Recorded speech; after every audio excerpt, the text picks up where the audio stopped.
This video is for American government, highlights pages 161 to 167.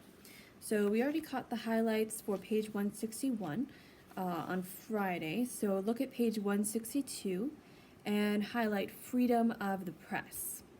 We're continuing on here with the First Amendment, so you're highlighting the things that the First Amendment establishes. So freedom of the press is one. So sometimes it seems like perhaps there should be a little bit more control over what the press says. Sometimes they go a little bit crazy.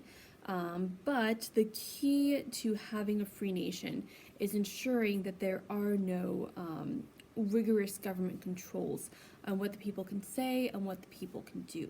So the freedom of the press, unless there's something that is illegal or truly improper, the press has freedom to say pretty much what they want.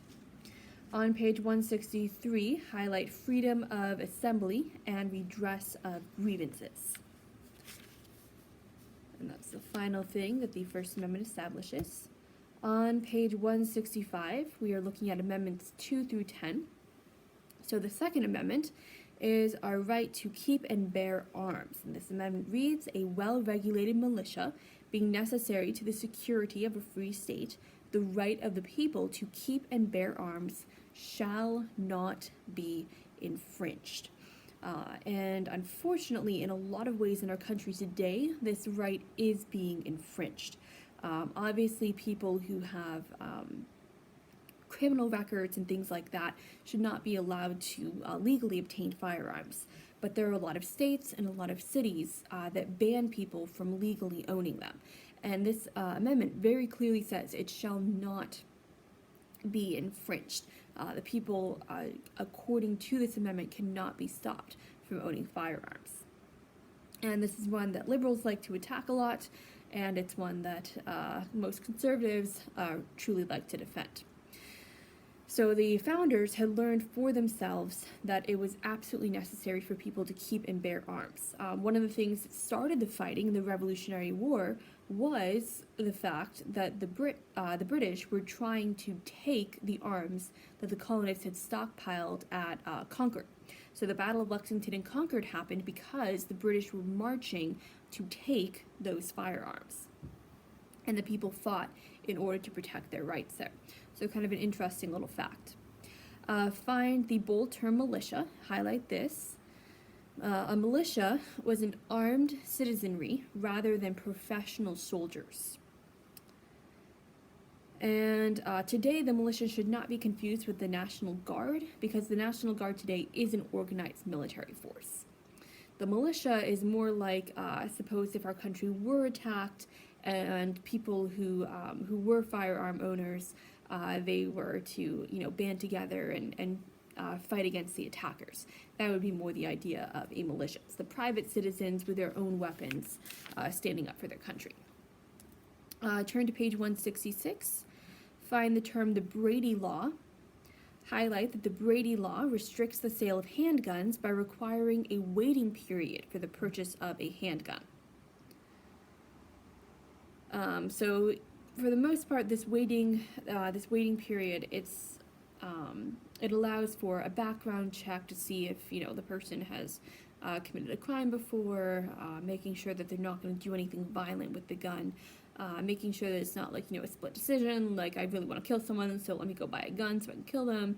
It prevents that. And of course today, like we said, you'll hear a lot about gun control.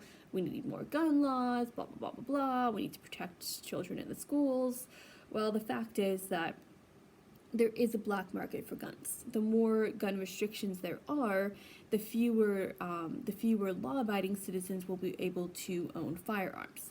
And that means that they cannot protect themselves against the non-law-abiding citizens who get guns via illegal means.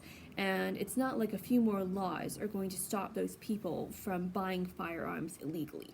If they want to buy them illegally, they're going to do it. And that's just kind of how it goes. So the law-abiding citizens should not be punished for the people who are determined to do wrong. So that is the Second Amendment. Let's look at the Third Amendment. So highlight Amendment 3. and then highlight the bold term property rights. This is really what this establishes. One of the big things that the Americans were against, and one of the acts they really protested by Parliament, was that of quartering soldiers in private homes. So the people who owned the homes, they had to put up the soldiers, they had to feed them, they had to pretty much help them out with anything that they wanted or needed. So this Amendment 3 established that no soldier in time of peace should be quarantined in any house without the consent of the owner, or in time of war, but in a manner to be prescribed by law. So protecting the rights of the people in their homes. Amendment 4 on page 167 established the rights of searches and seizures. The right of the people to be secure in their persons, houses, papers, and effects against unreasonable searches and seizures shall not be violated, and no warrant shall issue but upon probable cause, supported by oath or affirmation, and particularly describing the place to be searched and the persons or things to be seized. So British officials and soldiers would often search colonists' homes for smuggled goods or for firearms, or whatever else they could find, often food, without a search warrant. And in 1761, there was an act put forth by Parliament called the Writs of Assistance. And this was basically saying that houses could be searched without a warrant. And James Otis of Boston, he was the Massachusetts, kind of what we would call like a general attorney today. And he was the lead attorney for the colony of Massachusetts. And he actually resigned that position so that he could argue against the Writs of Assistance. And this act by Otis was one of the earliest starts of the Revolutionary time period, as he was arguing against this act of Parliament. So thanks to his fight, this amendment was included in the Constitution. So find the term warrant and highlight this and its definition. A warrant is a written statement issued by a judge which gives a law officer the legal right to search for a particular thing in a particular place. But they have to have that warrant in order to get into a house. And in order to get the warrant, they have to have a probable cause. They can't just go to a judge and be like, well, we think this might be the case, we'd like to go in and look. They have to have evidence indicating that this person is guilty, that this item or this substance might be located in the house. So they can't just ransack a home and terrorize the inhabitants. They have to follow the law on that. So protecting the people. All right, so that is all the highlights up to page 167. We'll keep going with the rest of our amendments through the rest of this week. So if you guys have any questions, make sure you don't hesitate to contact me and let me know whatever those might be. Have a great rest of your day.